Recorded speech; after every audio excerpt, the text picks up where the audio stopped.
Netflix is getting hit with a downgrade this morning after Wolfe Research slashed its rating on the stock, saying the risk reward for the streaming giant is, quote, balanced. So, what is the signal ahead of a key earnings report for Netflix? Yahoo Finance's Canal on top of that for us. Ali, steep loss today, at least more than 2%.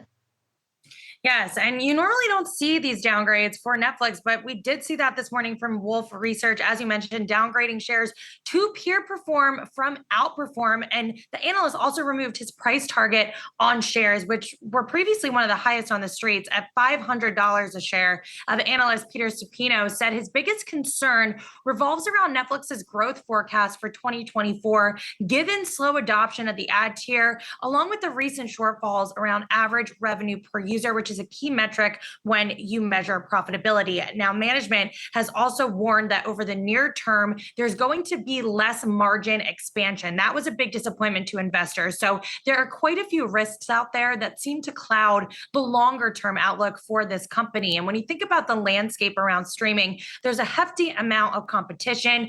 Netflix will likely raise prices. It has already eliminated that middle $9.99 subscription tier. So that makes the discrepancy between the ad supported tier and the ad-free tier more prominent, and that means less choice ultimately for consumers. So considering the current valuation of this company, the streamer really needs to make sure it's keeping up with its content cycle. It's upping that engagement. It's driving those new subscribers so that those rewards can ultimately balance out the risk of growth expectation reductions. And if we take a look at shares, like you said, they're down about 2%.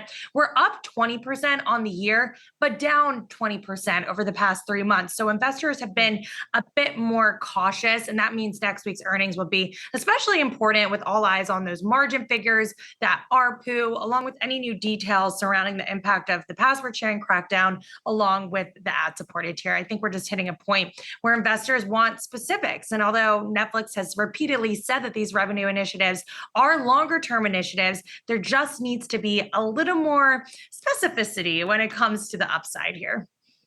Yeah, now that we've got the WGA strike over, obviously SAG-AFTRA is still having to negotiate their contract. What are you hearing from analysts about the impact that they have seen on a company like Netflix? Yeah, I think that's critical for Netflix. They are a company that relies on their content. At the end of the day, content is king. And the longer this actor strike goes on, the more that's going to affect these various studios. So, hoping for a quick resolution. We'll see if that can get done. We're at this critical moment in the fall, and we only have a few more months before the end of the year.